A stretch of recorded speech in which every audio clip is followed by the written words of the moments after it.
Activist Radio is on the air. You've tuned into the Mark Harrington Show, sponsored by Created Equal. Mark is training a new generation of leaders to take on the culture of death and win. You don't like abortion, don't have one. The only thing that can be said to be objective truth is that there is no objective truth. It does come out in one piece. It comes out in one piece.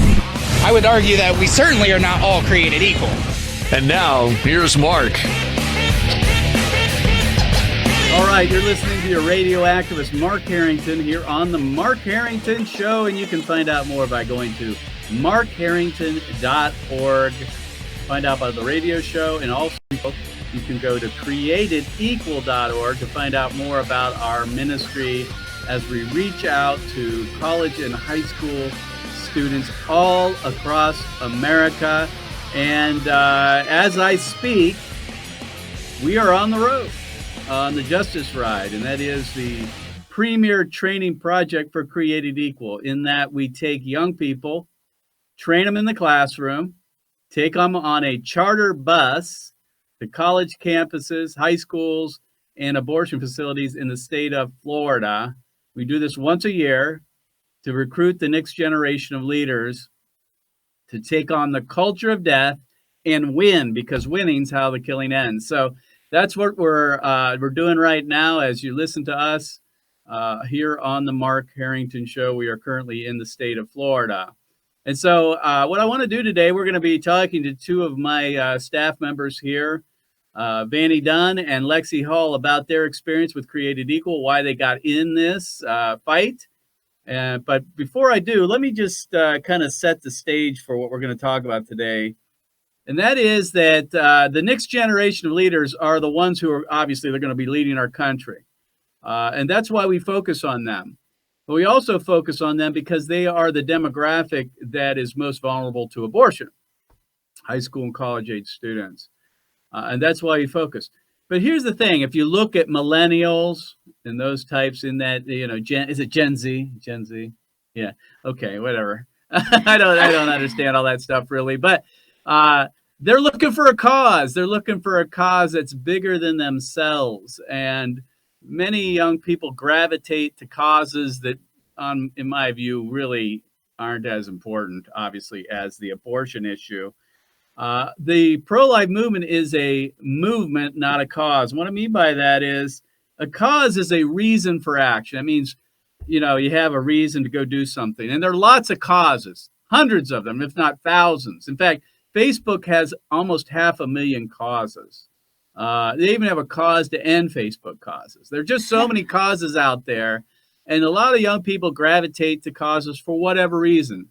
A lot of times they're because they're popular, because their friends are doing it, and that kind of thing. The pro-life issue, or the anti-abortion movement, is not like any other cause because it's not all that popular to do.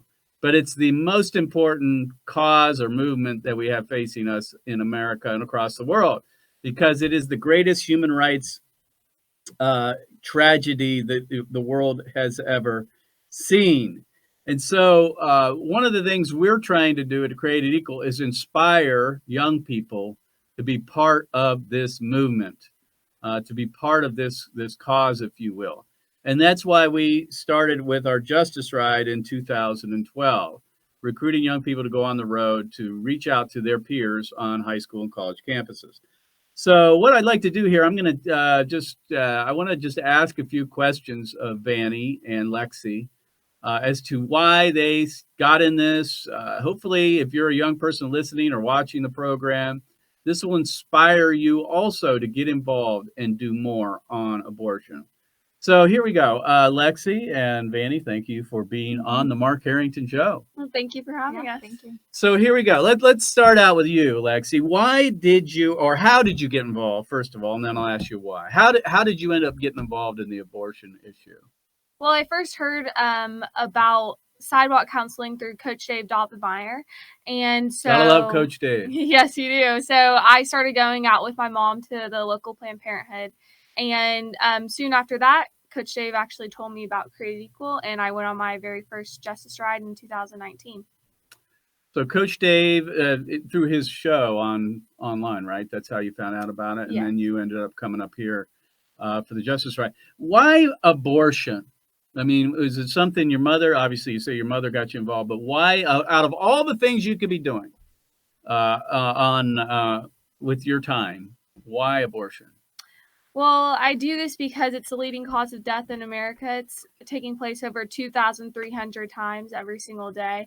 And these poor innocent babies are being slaughtered. And so I cannot do anything but do something about abortion. I know what is taking place, so I can't be silent and turn a blind eye. Well, and Lexi, you're from Houston, Texas. How do you like the Ohio weather, by the way? Love it. I wouldn't use that word, but So she traveled all the way up here to Ohio, did an internship, correct? Went on Justice Right, did an internship, and now is part of what we call our gap year internship, which is a 9-month commitment. And Lexi's going to stay on beyond that. yes, sir. Amen. Amen. So she's really, sacrificed leaving her hometown of Houston to come to Columbus, Ohio to be part of this movement of Created Equal. And we're glad you're with us. Well, thank you. I'm glad I'm here. And Vanny, what about you? How did you get involved and why? What was it that got you started? Well, very similarly to Lexi, we both met or came to Create Equal through Coach Dave, which is really cool.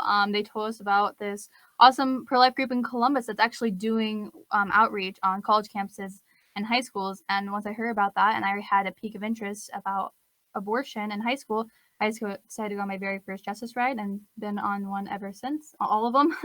And then did an internship and my gap year, which is what Lexi's on right now. And now I'm a full-time staff member. And, So how long you been with us?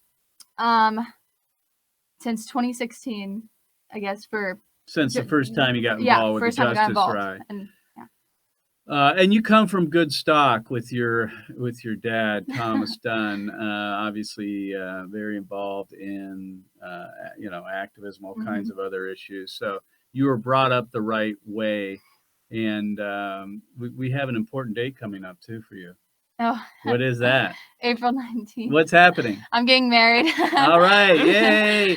And you're getting married to a Justice Rider, is Yes, that right? I met my future husband through a Justice Ride, so another bonus. It's another bonus. It's a good way to narrow the field, folks. I mean, if you're a young person, female or male, and you want to meet someone who's committed to Jesus Christ and pro-life, what better way, and really committed to the pro-life issue, what better way to meet them than on a Justice Ride? Not that that's why people come, but it could be a side, benefit, if you will. So we're looking forward to that. Another Justice Ride wedding taking place very soon. So, but why abortion? I mean, obviously you're exposed to a lot of things. Is there anything personal about it to you that, just kind of clicked? Or is it just, you just see it and you got to do something? Yeah, it wasn't really a big deal to me until I saw the Pictures? pictures. Yeah. Uh-huh. And then I realized, how could I not do anything? Coming back from my first Justice Ride, I realized that I can't go back to a normal life at all. I need to go back each year. And once I graduate high school, I need to be doing this work full time. Well, hopefully, folks, as you're listening to this, if you're a young person, you should be inspired by these two young ladies who have committed their lives to defending the preborn and taking a lot of grief for it. I can tell you that much. If you've watched our videos that we create, Lexi's tends to be more recently the object of a lot of this hate that comes our way, unfortunately, by pro-abortion advocates. I don't know what it is about you. I mean, look, that face. I mean, come on. How can people be mad with you? So we got the Justice Ride coming up right now. We're on the road. Got young people, a whole bus load of young people on the road. Talk about the Justice Ride, if you would. I'll set it up. We designed this whole thing and patterned it off of the Civil Rights Freedom Rides. Not that we're Civil Rights Freedom Riders. We're not. Obviously, what the Civil Rights Movement and those riders who went on buses back in the 60s, 1960s did is far greater in many respects from what we do. We're not trying to compare ourselves to them. But we noticed something, that there was something called synergy. And that is when you get a group of people together, especially young people, they feed off one another. And when they're in the bunker together and they're battling it out, this creates a bond that is different than any other kind of relationship you might develop with another person. It's what you find with soldiers in war, right? They're band of brothers, if you will. It's the same thing that happens with the Justice Ride. When we go on the road and we're in the battle together, these are not only friends you're going to have forever, of course, but it's inspiring because you guys are united for a like cause. So the Justice Rides were patterned after the Civil Rights Freedom Rides in that we get on the road, we take a busload of people, and we take them to college and high school campuses in Florida. So if you would, Lexi, explain your first Justice Ride. You had never experienced it, right? I mean, you came to Ohio from Houston and was on the road with us for a week.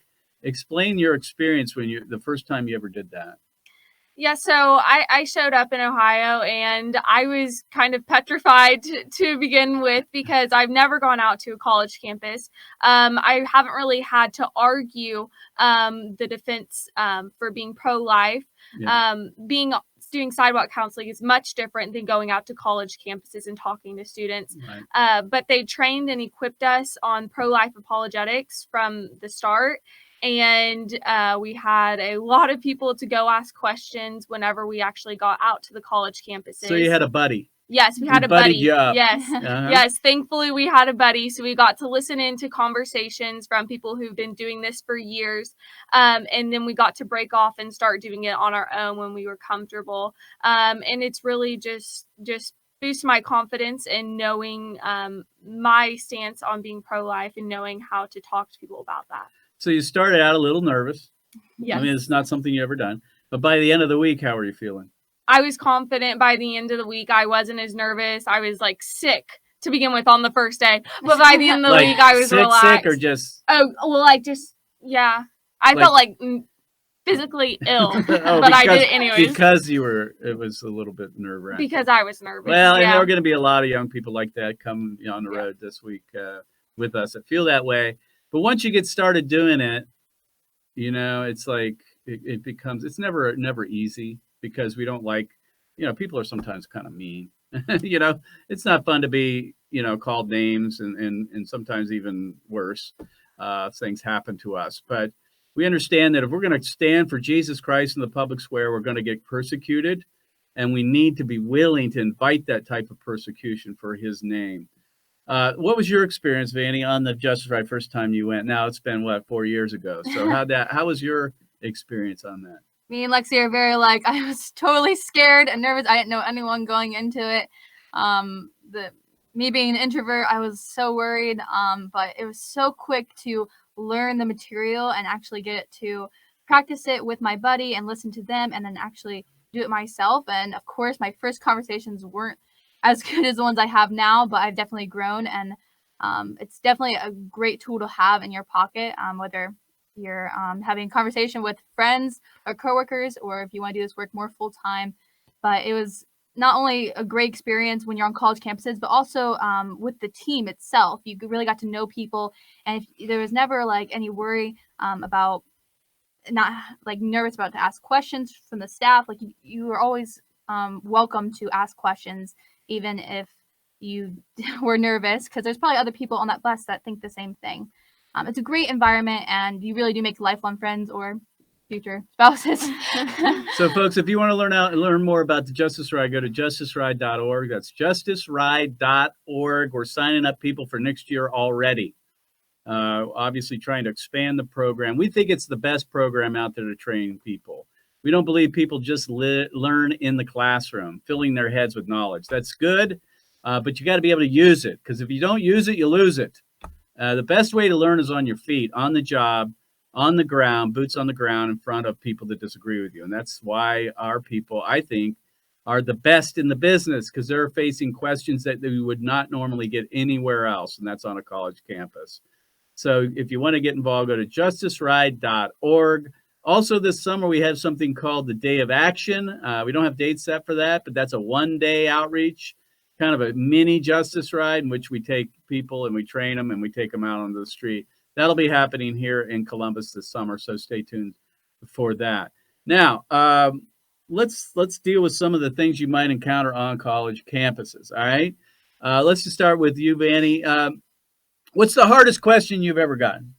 or the most common, I guess, or either one. Yeah. Okay, so definitely the question about rape. What about rape? What should happen to the mother if she was raped and the fetus? Okay, so answer it. Okay. So if I'll role play with you. I'll say, okay. What are you going to do in the case of rape? You're going to force a woman to have that baby even though she doesn't want to. She's going to be reminded of this guy the rest of her life. Mm-hmm. That's cruel. I agree. The action of the rape is terrible and awful. But if we look at the situation, there's a rapist, a victim, the mother, and then also an innocent child. The person who deserves to be killed is the rapist, not the innocent child. Why are we putting that on the innocent child? Why the rapist be killed? Capital punishment? Is that what you're talking about? You mean, in other words, the rapist should be brought to justice by the full extent of the law. Whether that's capital punishment or anything else, we'll leave that up to the civil government. Mm-hmm. But the person that should not be killed in this situation is the unborn child who has no, isn't responsible for what happened, right? Mm-hmm. Yes. But they're the ones getting killed for being completely innocent. It's not fair. It doesn't make sense.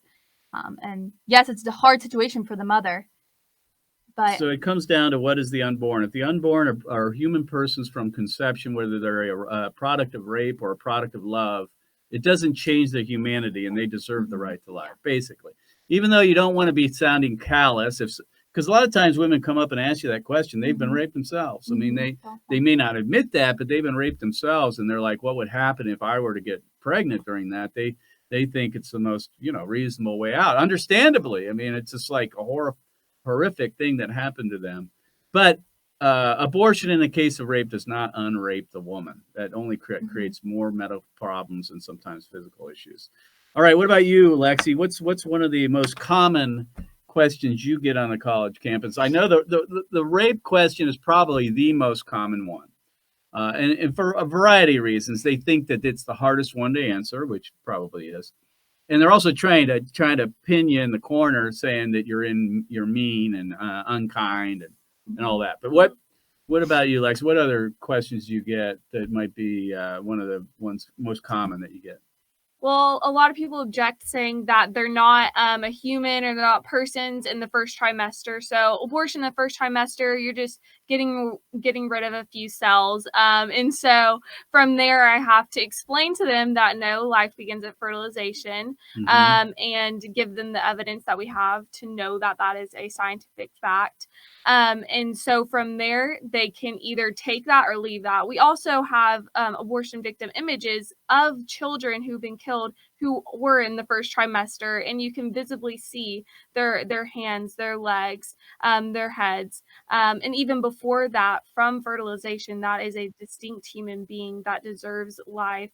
Your development doesn't give you value. You're valuable because you're human. Good answer. Good answer. How about this one? I'm sure you hear it. This is the most common argument for abortion, and it's the pro-choice argument. My body, my rights, my choice. You can't tell me what to do with my body. Who are you to say, keep your laws off my body? How do you answer that one, Lexi? How would you answer that? Because that's the most common one. They'll say choice. And my quickest answer to that is by pointing to a victim image and say, what about their choice? Because that person's bodily autonomy has been completely taken away by the act of abortion. And there's differences between preference choice and moral choice. Obviously, when we're talking about abortion, we're talking about a moral choice that kills an unborn baby. When they talk about choice, it's begging the question. They're assuming the unborn aren't human. And once you assume the unborn aren't human, then obviously anyone can choose what they wish. I mean, if it's not, it's like having any other kind of medical procedure. That's why you have to prove the unborn are human at the point of conception, and abortion is an act of violence that kills that child. Any other questions that you get? Hard ones? Any other hard ones? You got rape, incest, life of the mother. You got choice. How about too many children? Who's going to take care of them? Are you going to adopt them? How about you, Vanny? Are you going to adopt all those children? That has nothing to do with whether abortion is moral or immoral. Why not?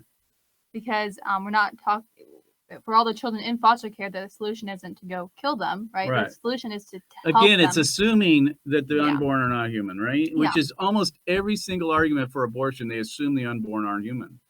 And if they aren't, then I guess it makes sense, right? So what we're trying to do is doing what Scott Klusendorf rightly put, is called trotting out the toddler, comparing abortion, the preborn to the born. And every argument for abortion falls on its face if you can compare the preborn to the born, because they don't make any sense if you're talking about the born, right? So it's really not all that difficult, folks. We make it a lot harder than what it is. We get tied up in all these, intellectual debates about this stuff, and it's very simple, actually. You prove the unborn are human, you show that abortion's an act of violence that kills a baby, and, if they're going to ignore the facts, it's not a question of the head. It's a question of the heart. And a lot of people generally, it doesn't matter what you say.